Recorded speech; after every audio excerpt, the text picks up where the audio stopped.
So, Freeway 2, Confessions of a Trickbaby, is now available in glorious 4K, courtesy of Vinegar Syndrome, the releaser of strange films that nobody ever really knew that they wanted to see in ludicrously high definition.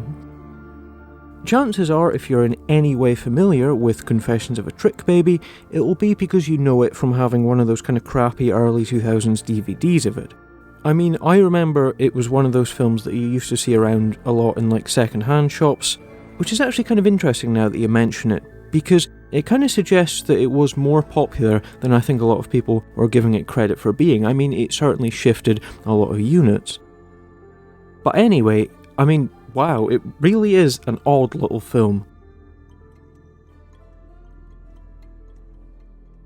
So, Freeway 2 is an in-name-only sequel to Freeway, the 1996 Kiefer Sutherland-Reese Witherspoon film, brought to us by the same writer-director as the first film, Mr. Matthew Bright, who apparently is a big fan of Canadian girls. I like Canadian girls. They're sweet. Sweet girls.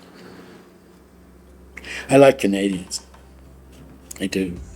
It's one of those films that tries really, really hard to be as offensive and over the top as possible. Interestingly, not in that kind of childish trauma type way, but in a much more kind of just deadpan, authentically outsider kind of fuck everyone sort of way, which, to be honest, is one of the things that I find the most endearing about it.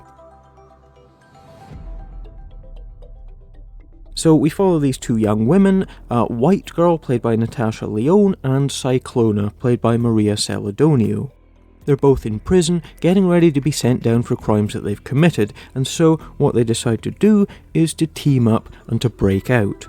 And what follows is this wild, insane, bad taste road movie that stomps its way through various odd situations and scenarios, doing as much damage as it possibly can to taste and decency along the way. I mean, there is really just all sorts of fucked up stuff going on in this. You've got necrophilia, child abuse, cannibalism, rape, torture, lesbianism, excessive drug taking. I mean, our leads are pretty much constantly out of their faces for the whole film, and there is just bucket loads of vomit to wash everything down with.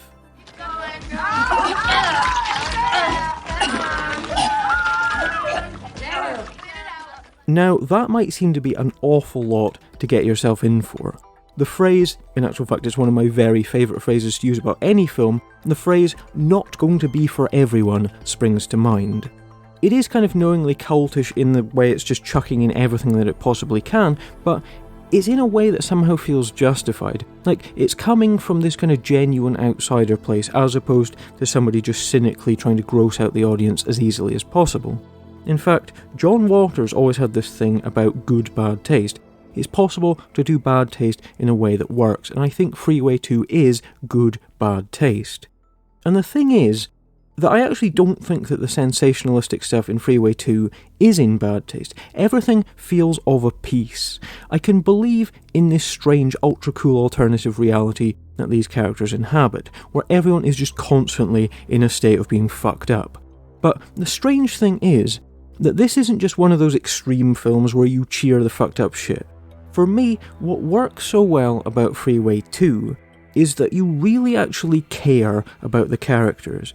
Because Matthew Bright did that old Roger Corman thing of specifically finding young up-and-coming talent, I mean, apparently a lot of the people that were working on this film were student filmmakers, he's able to get somebody like Natasha Lyonne as his star, who would go on to be this big, quirky character actress in her own right, to do this low-budget film that realistically is a lot trashier than somebody of her abilities deserves.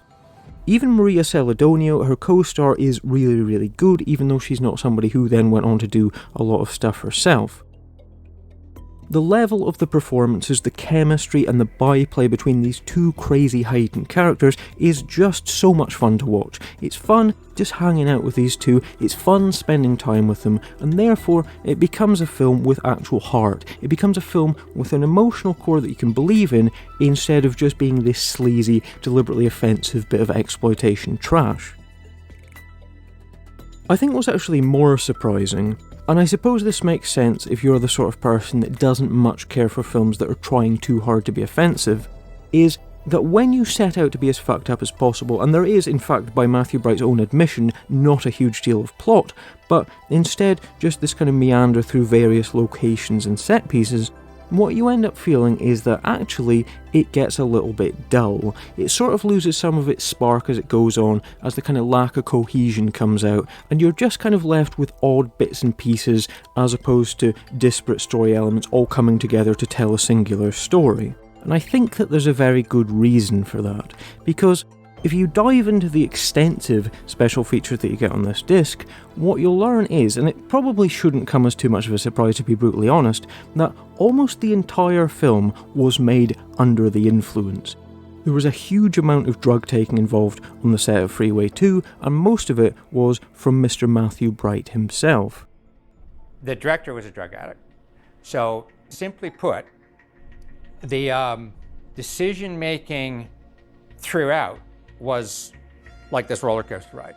And quite frankly, it was timed to him shooting up, which he'd do every 4 hours or so. It was a difficult film. It really was. I enjoyed it because I like making films, but it was very hard, and I was a wreck when it was over. Really, just beat up, in need of a vacation. And so what you end up with is a film that kind of captures the drug experience, in that it starts off being fun and colourful and seeming like a good idea, you're having a great time, but by the end, the energy level just plummets and everything kind of falls apart into this sloppy, unsatisfying mess. I think the general kind of snap and crackle of the film's better sections, I'd say pretty much in the first hour, is a pretty damn good time. It benefits from that bubbly, jacked up enthusiasm, that great let's just play about and have fun ethos where you're trusting in your actors to really inhabit their characters, which they do. When it comes to the last act and having to actually put things together and make the film work as a whole, there just isn't that feeling of a film that's been planned out to have a specific point or to go in a specific direction. And I'm going to get into that a little bit more later on. I'm going to do a bit of spoiler talk at the end because there is a big problem that I've got with the ending specifically, but for now, let's just say this. Alongside the actors' performances, I think that the greatest asset to the film is definitely the music. Now, admittedly, it can get a little bit overpowering at times. It's very self-consciously ultra cool. It's one of those big rhythmic scores that very much drives the pace and feel of the film and establishes the tone right from early on. And I think that's probably the most effective aspect when it comes to unifying the film, bringing it together and giving it a definite shape. Even if you sometimes get that feeling of like, I have no idea where the fuck this is going, then the sort of tempo of these really cool beats on the soundtrack just kind of carries you along. You're going along with the momentum of the score itself. So, for now, before we get into spoilers, let me just say this. I think Freeway 2 is flawed. It's kind of messy and all over the place. It's worth pointing out, and this is the moral of the story, for all the freewheeling spirit of fun and all the energy that this film has got, and I can't believe I have to say this, a bountiful supply of drugs ultimately are not in any way a sustainable resource for generating creativity. In other words, it might seem cool on paper to shoot a film whilst you're shooting up, but the end result is a film that feels like significant parts of it don't know what the rest of the film is about. It's a film that seems to exist purely in the moment and for the moment. Thankfully, a lot of those moments, a lot of that surface is very memorable, and there is just absolute bucket loads of energy and style. Our two leads are ultra cool and really watchable as they raise hell, and to be honest, on the surface, it's a very fun, bouncy, boot to the balls of a film. I'm actually going to come in at an 8 out of 10 for Freeway 2 Confessions of a Trickbaby. Because for all its faults, it's hard not to say that just the atmosphere that this film's got, just spending time with these characters in this crazy freeform environment, is not more than enough of a reason to recommend this film as a whole. What the fuck's the matter with you? I pissed in my pants, okay? Sometimes when people play for high stakes, they piss their pants. I know, but it's still embarrassing.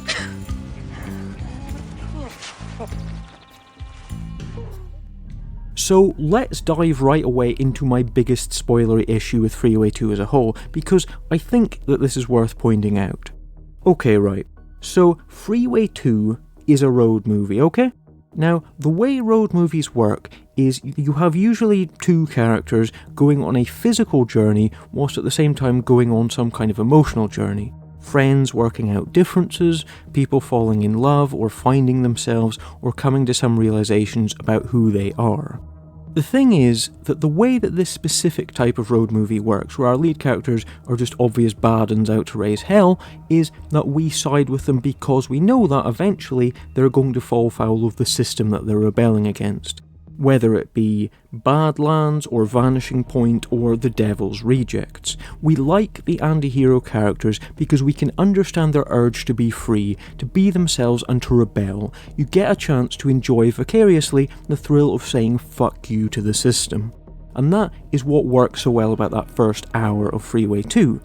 Now, the problem is that it's also a film that fucks with the central rule of the anti-hero road movie by pussying out where it really counts. If you watch all the bonus features on this disc, and some of them are worth watching, some of them less so, one particular line will crop up over and over again. Everybody is saying this, right? Freeway 1 was a version of Red Riding Hood, therefore Part 2, similarly adapting a fairy tale for a modern urban setting, riffs on Hansel and Gretel. Now the problem is, it kind of isn't, okay? It's more like after an hour of a really good, charismatic, well-acted, sharply written, funny, outrageous and super hip road movie, Freeway 2 just suddenly decides to turn into Hansel and Gretel. It's like it gets bored doing the road movie thing and then says, right, let's do Hansel and Gretel. It feels very inorganic, that switch, and it's at odds with the rest of the film up until that point. It's one of those things, like I mentioned earlier, where you can feel that sense of this being a film made by somebody that didn't start out knowing where it was going, who probably didn't know at any given time how the film looked as a whole or what he was trying to achieve. Now, that's fine when the plot is just this loose string of escapades. You see that in the first hour or so, and I love that stuff. It's the Hansel and Gretel stuff that I don't like. Because for all its absurdity up until the point that Vincent Gallo turns up in drag playing the evil witch character Sister Gomez, I can believe in the world of this film, and the characters have this kind of minimalist authenticity to them, even when they're doing really fucked up things. But there's just something about the Sister Gomez character that feels way too showy, and realistically, through no fault of his own, the film really comes to a halt when Sister Gomez turns up. Now, it's possible that that is a coincidence, because it's also about that time that Cyclona and White Girl get split up, and you lose that all-important spark of their chemistry together. I don't think it's entirely the fault of that character, but all I can say is this: the direction that the film ultimately goes in, and believe it or not, I'm still actually circling around to make my point here, is a total cop-out. Because we learn Cyclona is fucked up and does the crazy shit that she does, killing people en masse in cold blood and fucking their corpses, because of bad things that happened to her in the past. Specifically, and this is the big spoiler, because of Sister Gomez. Sister Gomez, we learn, abused Cyclona as a child. Therefore, at the end of the road for our characters, the end of their emotional journey, is let's kill this monster that fucked us up. They get their revenge, and then in the finale, White Girl walks free, Cyclona agreeing to take the blame for everything before committing suicide. Cue a happy ending. Now, what? Fuck! That's a lot of bullshit. Now, the one thing you don't want in a film like this is an "and they all lived happily ever after" ending, because it undermines the character's anarchic appeal. I don't want to have their behaviours excused. I don't need to learn that they do bad shit because they were abused when they were younger. I don't need to have redemption or salvation for these characters, and I don't need to have their bad attitudes blamed on an external force. I like them because they're fucked up and just totally unashamed about it. I like them because they're free to do whatever it is that they want to do. Now, realistically, the only way a film like this can ever end is, of course, that they both die. They're both made to pay, fucked over by the system that they're rebelling against, therefore they become martyrs. That's fine. They burned bright and fast, lived free, died young. Brilliant. But White girl getting away at the end and a happy they've killed the baddie ending, that feels like such a massive cop-out. Having to have everything explained away, having to have our character's flaws blamed on something else, like why is Cyclona so fucked up, feels so clunky, and it reveals a lack of faith in the key appeal and ideology of a film like this, which is that we don't need to have a reason to sympathise with these characters other than just their sheer charisma. So I really don't like that cop-out of an ending, especially as it kind of dictates the shape of the film in hindsight as being 2/3 road movie and 1/3 surreal revenge film. Now, is it enough of a negative to affect the overall rating? Well, it is kind of sucky, to be honest. It really is indicative of how much of that kind of punky, ultra cool indie scene of the 90s quickly got subsumed into the mainstream and neutered into being not much more than just this kind of aesthetic lifestyle brand, instead of being anything more ideologically meaningful or genuinely confrontational as it once promised to be. They say that the end of a film is what sticks with you, is what you come away with in your mind, and it's what the whole film has been building to.